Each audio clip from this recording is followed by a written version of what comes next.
Hey guys, welcome back to the James Bond Show. I'm your host, Krazy Kajeevie, and tonight we are going to go through Daniel Craig's second James Bond film, Quantum of Solace. So, Quantum of Solace. Quantum of Solace came out in 2008 and was the greatest James Bond film ever made. Okay, I'm going to get to the film in just a moment, but I just wanted to have a bit of fun with you there, guys. What I'm going to do is, as you guys know, I like to take you through my film collectibles, and this is going to ease the pain, I hope, of what's going to come. Because strap your seatbelts in, because if you think Quantum of Solace is a masterpiece, I'm going to rip your dreams apart. If you think Quantum of Solace is a piece of shit, I'm going to be your best friend. So let's get into a few little collectible pieces. Now I'm going to start with, I'm going to not save the best for last, I'm going to give you the best right now. So this is an Omega piece, a Mega advertising piece. Quite heavy, it's like almost like a metal. Quantum of Solace advertising piece. These weren't for sale. You just had to go in, basically suck up to someone at Omega, or know them, or give them some money, or you do a run it, you grab it, go, oh look at that, that's a nice watch. Which one? Oh, that one there, and they look and you grab it and you run away. So there you go. That's how you would get one of those. That's not how I got it, but okay, guys. Now I want to show you the greatest piece of marketing ever done, and just how incredible the brains trust not only at Eon but Smirnoff were. Look at that. That is just genius. You slap James Bond on a box there. You slap 007 crap or the name of the film on there, and then this is what you do. Now, you really want to win the fans over, and you want them to get them to come and buy your product. What you do is, right, especially it's a James Bond film, it's a big event, right? What you do is you release your bottle of Smirnoff as you would normally release it. That's what you do. You release it with no 007 insignia or nothing on it, and you shove it in a box that the drinker's probably going to throw away anyway. And then you also give them a shaker, and you've got on this shaker, where is it? I can't even find it because it's so poorly put on. And it's got Smirnoff written on there, and not even one 007 logo or anything. Now, this is as lazy as the advertising campaign and marketing has been for the James Bond films under Barbara Broccoli's incredible, loving, caring eye since Daniel Craig's taken over. Sorry, Fuhrer Craig has taken over the James Bond franchise. And we've got the black DBS. This is a toy I got up in Sydney when I was visiting there in 2015. And suddenly he has that car at the end of Casino Royale, though we never see it in Casino Royale, but apparently an hour later, after Casino Royale, we're into Quantum of Solace, and he's got a black DBS. Go figure. Okay, so also what I've got here is a Sony Ericsson. So this is a replica of the state-of-the-art phone Daniel Craig has back in 2008, and it's got, you can see the masterpiece of cinema advertising is still going, and they were so proud of their colourful, great, incredible efforts there. They even shoved it in the little prop phone there. Actually, you know what? I think this is a real phone, but anyway. Okay, guys, now I've got a cinema cup here. So Quantum of Solace cinema cup, you can probably, let's try and get it there. Hang on. Okay, so it should be in 3, kind of, you know, it's got that 3D kind of phase in, phase out look. And there you go, there's that one. And Pops got in on the fun. Finally, apparently Eon weren't going to give Pops a license, but they ended up giving him one. And we've got this guy. I'm going to give this a really great review, Kajeevie. I'm going to be really angry with you, son of a bitch. And we got Krazy Craig there. Okay, guys, so now, because I'm a little sick at the moment, I had to take today off work, been a bit unwell, forgive me while I do this. But hey, they do call me Krazy Kajeevie.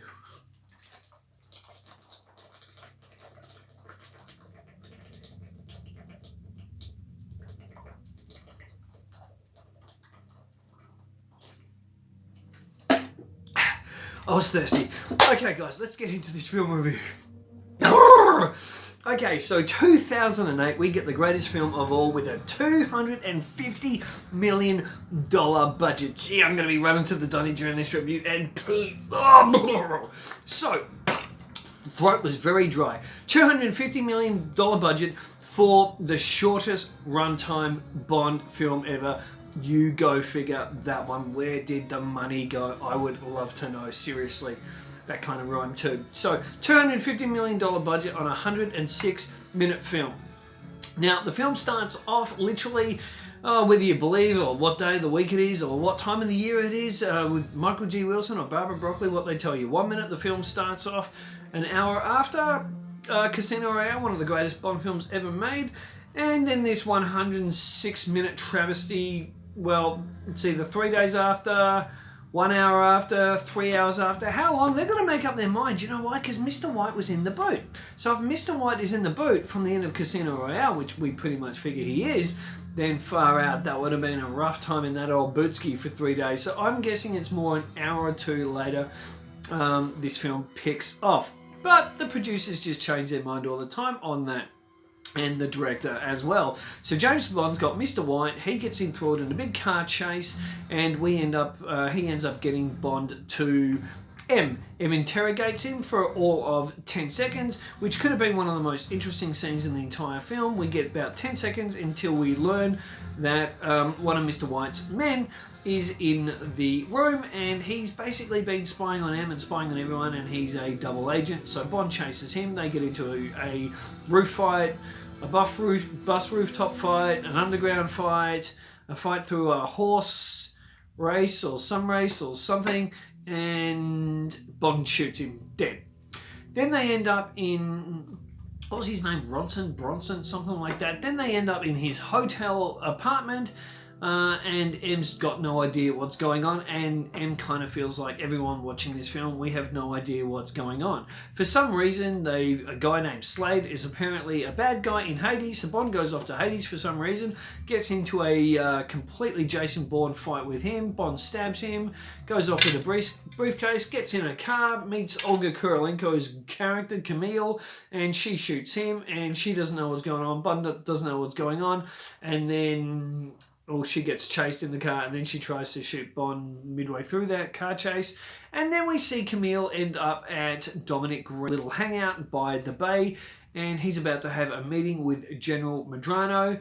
And for some reason, we get really painful dialogue between Dominic Green and Camille, something about her betraying him or something, and then there's someone dead in the water, and we really don't quite know who that is either.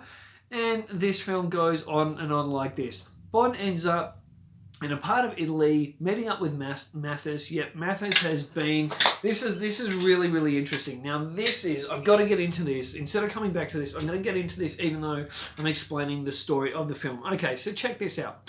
So, this film takes place about an hour after, let's say, 6 hours tops. Let's be fair, 6 hours tops after the end of Casino Royale. Somehow Mathis, who was arrested right near the end of Casino Royale, he was arrested, questioned, etc., and put away. He apparently, within the space then of 6 hours or whatever, let's even give him a week, he's been let out of MI6 prison. He's been put up in a home in Italy, already found the home, they've bought him a home, he's settled in there, and he's got himself a new babe.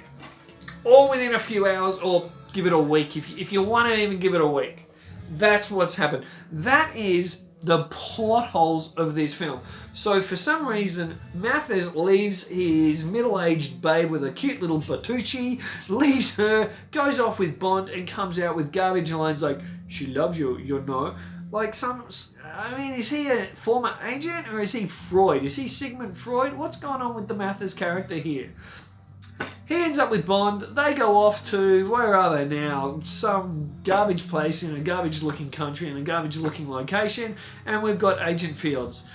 And Fields and Bond.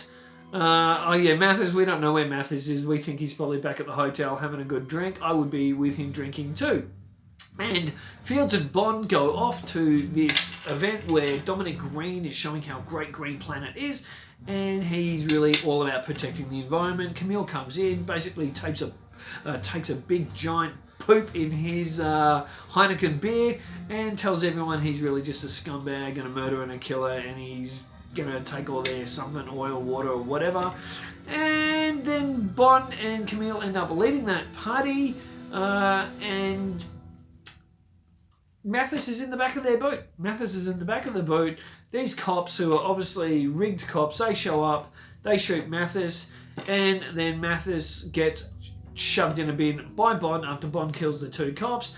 Then Bond and Camille end up in a plane, and there's a big action scene in the plane, and then they parachute out, and then they discover, when they go into one of these cavern type things, that Green is actually after all the water. That is basically the plot of this film of Quantum of Solace. Now, I'm going to go through this film bit by bit right now. Now, the pre-title sequence could have been absolutely incredible. It is fast-paced, full-on action, but the problem is Quantum of Bourne thinks it is a Bourne film. Now, a lot of people have been saying to me, Krazy Kajeevie, where is this video? You've been promising us titled Why Barbara Broccoli Needs to Go.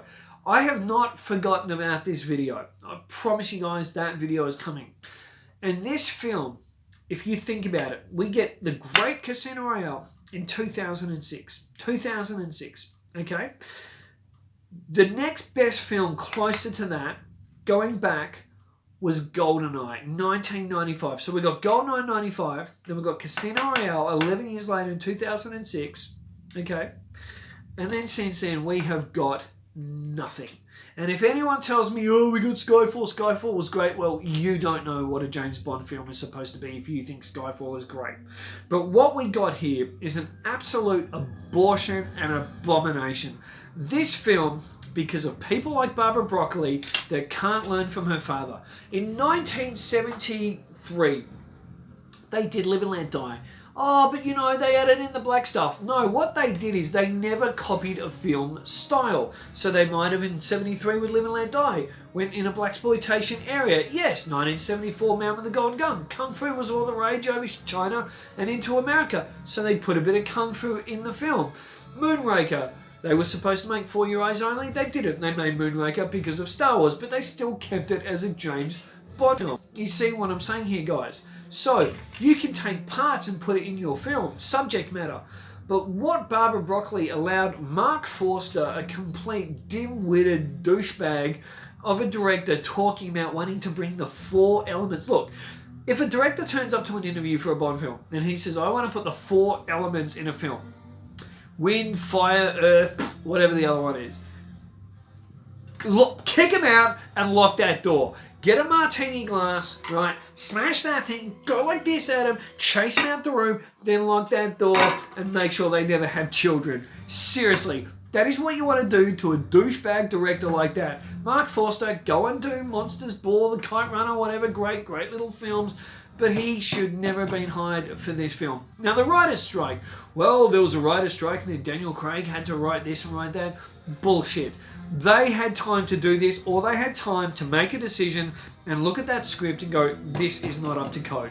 We've made a 144-minute incredible film in Casino Royale. We can now not give the public this. The Bond fans, the Bond community, we can't give them this film. But they did, because they saw dollar signs, and that's what they went for, and they gave us a Jason Bourne ripoff. Now, people like to pick on the song here. I have to admit, Another Way to Die by Jack White and Alicia Keys is actually the best, or one of the best things about this entire film. Why? I love this song. I don't like those two people in real life. I know what they're into in their private life. I've done some research on Jack White and Alicia Keys. Let's just say, yep, you know who they worship. So I'm not into them personally. But why is this a great song? It is a great song. It's a great song because it's actually Bond-like. Have a listen to the riffs of the song. It's James Bond theme all through it. And the piano, the guitar.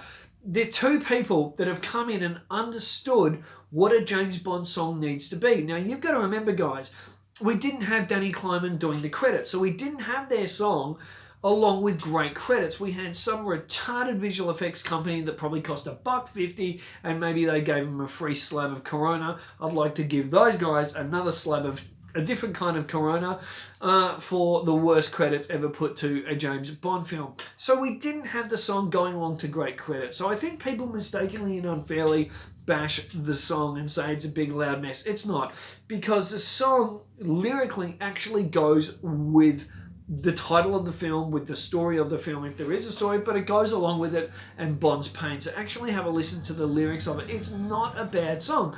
And if you have a Sony Mateki sound system with over 2,200 watts like I have, and you put that on with two big double subwoofers, you're going to love that song. So stop telling me out there it's a bad song. It's not. And too many people, and I see this all the time, lazy Bond fans, oh yeah, the song sucked, the song sucked. And I say to them, give me the lyrics of the song. Tell me some lyrics. Why does it suck? Oh, but it was loud. So what? Thunderball was loud. Goldfinger was loud. Do they suck? So I actually like the song. It's a saving grace of the film because it is actually, it's got James Bond running through that song. Okay, so where do we go here? Okay, so they've got Dan Bradley, the second unit director from the Bourne series. Surprise, surprise here. So they couldn't get Paul Greengrass to come and shoot this film for them, so they went and got the second unit director, Dan Bradley, and basically the entire film is action, interspersed with some really bad scenes with really bad dialogue. Now I'm going to get straight into the performances here, okay? I'm going to cut through some other scenes later, but I just want to get this off my chest. Daniel Craig here is absolutely terrible, and I see so many times people saying Daniel Craig's the best thing about this film, at least Daniel Craig's good in it. No, he's not. No, he's not. Daniel Craig, I believe, was also producing or executive producing on the film. He had so much by this time, or maybe that wasn't until Skyfall, but he still had a lot of power because Barbara Broccoli absolutely loves this guy's ass. He worked on the script. He said he wasn't a writer. He tried. I still think it's an excuse. The script should have been better. I find his performance in the film absolutely dead flat. And really, he's going to be this upset over Vesper? Really? He's going to be this upset? Is this James Bond? I mean, look, in all fairness, a lot of his character, Bond in the novels, in Ian Fleming's James Bond in the novels, is a blunt killing machine and instrument, but this is a James Bond film, and Sean Connery did it beautifully in Dr. No, From Russia with Love, even George Lazenby as well in Honor Majesties, and of course Timothy Dalton by showing you a hard, tough side of Bond when needed, but also being able to do, understand that they're also in a Bond film and that certain humorous elements have to be there as well. Well, not in this film. It is a humorless, dire, dark bore of a film. There's no Q again. There is no excuse for no Q. And there is no Miss Moneypenny as well. If you take out Judi Dench's M in this film, and her M here is absolutely woeful, and you take out Daniel Craig as James Bond, take those two characters out, and you have got, it's a Bourne film, it's a Jason Statham film, it's a film for some other character. This is not a Bond film. One of the saving graces, also going back to the music, is David Arnold. David Arnold's score here is fantastic. Again, it's the only element kind of James Bond. But I would imagine that David Arnold has been told, oh, no, you don't play the James Bond theme here in this film. Because I can't think of a time once it's played during the film, except for maybe the film's credits.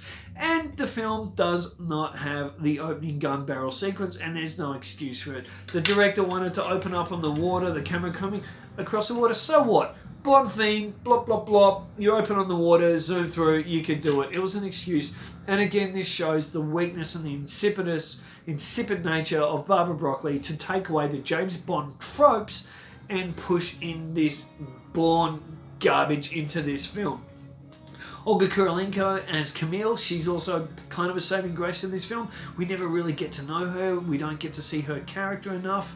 And we're supposed to care about her character, but it's kind of hard to. I guess you can muster up a little bit of a fake tear for her when she's telling the story about her mother and father and what Medrano did, but we really don't have enough on Medrano to know why he did those things or really care about him as well. Now, some of the production design and the set work is absolutely fantastic, including the finale out in the desert, the big building there and all that. That looks incredible. The lighting and the cinematography here is actually great. It's really beautiful. Now there's an opera scene, and the opera scene is lit beautifully. It looks great. It's fantastic. And we've got the, well, really, they're Spectre guys. They should have been Spectre guys. But here I'm going to talk about the biggest disappointment of the entire film. The whole quantum story of who Mr. White was completely wasted in this film. He should have been, in my opinion, he should have been Blofeld. Now, if they wanted to reveal that or do that stuff later on, legal reasons or whatever, fine, whatever. But to waste Mr. White, now in the deleted, well, we never really got to see these scenes, but we know it was filmed. James Bond turns up at the end of this film and he kills Mr. White. I believe it's at the end of this one, or was it the end of Casino Royale? And he kills Mr. White. I believe it might have been at the end of Casino Royale or something, which makes no sense because he had him in the back of the car. So I think it must have been at the end of this one. My care factor, even though I'm a walking, talking encyclopedia of James Bond, is almost diminished because of the Daniel Craig era, which I think is just, other than Casino Royale, has been just a massive disappointment. And I really do blame Barbara Broccoli for that. But the character of Mr. White, he could have been great here and really used into something special, and he should have been carried into the next film, and this story should have been continued properly and professionally into Skyfall, and it never was. But I'm going to get to that during my Skyfall review, and more of it when I get to Spectre. The reason I'm going to speak about Quantum of Solace and Skyfall when I get to my Spectre review is because that film was supposedly a tie-in of all those films, and that film should have been done very differently. Anyway, Dominic Green's character, I don't mind him. Played by, probably can't say his name, probably Matthew Amarak. Fantastic actor. He was in the Eric Bana film directed by Steven Spielberg, Munich, and he was great in that. And here, I actually like him. A lot of people say he's a very weak villain. Well, look, in a film like this, you can't have a mustache-twirling villain. You can't have that. So I like his character, but his brother Elvis is the worst. Can you even call him a henchman? What was Elvis? Like, what was Elvis? I mean, he had a wig. He didn't even throw the wig. If his wig had, like, blades in it, like Oddjob's hat, and he could chuck it, great. Maybe just suffocate someone with it or something. Takes a wig off, puts it over Camille's head, tries to suffocate her. I could buy that. But there's nothing from this guy. Nothing whatsoever. It's complete garbage. And what they did with Mathis, by having Mathis killed, and then Bond throws him in a bin, and Camille says, "Is that how you treat your friends?" And Bond comes out with, "He wouldn't mind?" Really? I told you, Mathis. Mathis, you should have been back with your middle-aged hottie with a cute Bartuski, Bootski, Bumski. You should have been back with her, buddy, because James Bond chucked you in a bin. How the hell, through any test screenings, preview screenings, did the producers and the director think this is a great idea, that they're going to get Mathis, who was actually caring and lovable and falsely accused of being a traitor in Casino Royale, and now we're going to dump him in a bin in some Cuban-style country? Who thought of this? And why would they think that the fans would be alright with this, especially when Mathis was such a cool character? Now, speaking of characters that, well, try to be cool, Felix Leiter. Now, I commented on Felix Leiter in my Casino Royale review, and here I'm going to unload. Jeffrey Wright absolutely sucks as Felix Leiter. Look, his character's not well written, but his betrayal is just, again, he's Batman without the mask. It's like he's trying to speak like Christian Bale. "In bed with you, brother. In bed with you. Felix, how long do I've got? How long do I have?" "About 30 seconds, James. Run like Batman." I mean, the entire time I'm waiting for him to come out with, "I'm Batman. Answer me. Answer me." I mean, his Felix is absolutely terrible, and he never showed up again. But we're going to be blessed with his Felix Leiter and his incredible acting in No Time to Die, so I can't wait for that one. Okay, guys, so what else can I tell you about this film? Well, the other greatest scene in this film, the best scene, is the credits. The end credits is the best part of this film. But prior to that, we do have Bond meeting up with Vesper's lover right at the end of the film. And for some reason, M is standing outside waiting for all this... I told you I was sick, guys, so excuse me, forgive me for that one. Where's that water again? I need more water. So we've got M... I told you I'm crazy. Never boring you. So we've got M outside and Bond is going to interrogate this guy, and we never really learn what happens in the... However, this is easily Daniel Craig's best scene in the entire film, where he's holding the gun to this guy. False alarm, then it came. Sorry, like my father, I sneeze very loud. He used to always sneeze loud. So anyway, Bond kind of interrogates him, and this is a really cool scene. This is very Ian Fleming, and I actually like the direction here and how they've had the girlfriend of this guy believe Bond, because I find Bond is very believable that this guy is a scumbag and, hey, get out of here. And he's got enough information on her and on him for her to believe this, and I think she's with the Canadian intelligence and she bails. Now, I'm just going to say this. I'm going to get more into this in my Skyfall review. But this character sitting right here who says, please, make it quick. This is one of the most interesting things about the entire Casino Royale Quantum of Solace link of who this guy really is. And why Vesper would do this stuff for him. Why these girls fall for him. Is he linked? How far is he linked in with Quantum? Now, for me, I would have brought this guy back in No Time to Die, and I would have, or at least Skyfall, but if not Skyfall, I would have brought him back in Spectre or No Time to Die. They didn't bring him back in Spectre. I would have brought this character back into No Time to Die, but definitely I would have had him in Spectre coming back for Revenge Against Bond. Something like that. I think it is an absolute wasted opportunity, as has every film been since Casino Royale.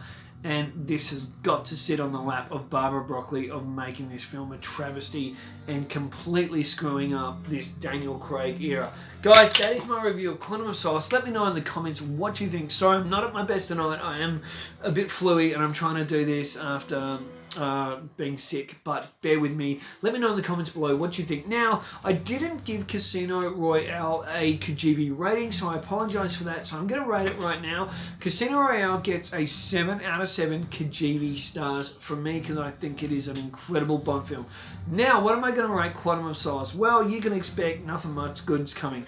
Out of 7, I'm going to give it, because it really is a non-Bond film, I'm going to give it 1. I'm going to give it 1 Kajeevie star because it has end credits that finish the pain. It's got Olga Kurylenko, who's hot. It has got a cool Bond scene at the end of the film, and it's got the theme song that I actually really enjoy. You've just got to get it on a good subwoofer heavy sound system and crank it up. Now, one more thing I want to say about this film too, because I don't want to like turn this off, look at it later, go, oh, you know what, I should have put it back in at the end. I'm going to talk very quickly here about M.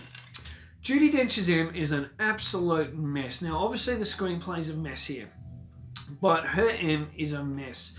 She's leaving a desk, she's going out chasing Bond all over the planet, and then Bond's the bad guy. Get Bond, stop his credit cards. And then she has him arrested because she blames him for Miss Fields' death. Why would she send Agent Fields, that looks like she's 21, in a trench coat to Haiti, and her name no less is Strawberry Fields, to go and get Bond back? How is that girl going to get James Bond back? What, she's going to open her legs and he's going to be sucked into her vagina or something? Like trapped... and then take him back to England? I mean, come on, really? Seriously? And sorry to be so crass there, guys, but let's face it. She's obviously sent Fields because she's an attractive girl and she thinks Bond's going to get sucked into her and follow her back to England, because that could be the only reason that... So she's using, excuse this term, the power of the pussy to try and get Bond back to England. Well, it didn't work. And there's no repercussions to M and her complete failures here in this. And then Bond just magically, born like bang, bang, bang, headbutts the other agents in the elevator, and he escapes, and then suddenly, he's my agent, you leave him alone. Like, has M got bipolar here? Has Judi Dench's M got bipolar disorder? Does she have a clue what she's talking about or what she's doing? Oh, okay guys, 1 out of 7 Kajeevie stars. I've been Krazy Kajeevie. Come back tomorrow. I will finally going to do my Skyfall review. Till next time, keep on bonding and say hi to your mum for me.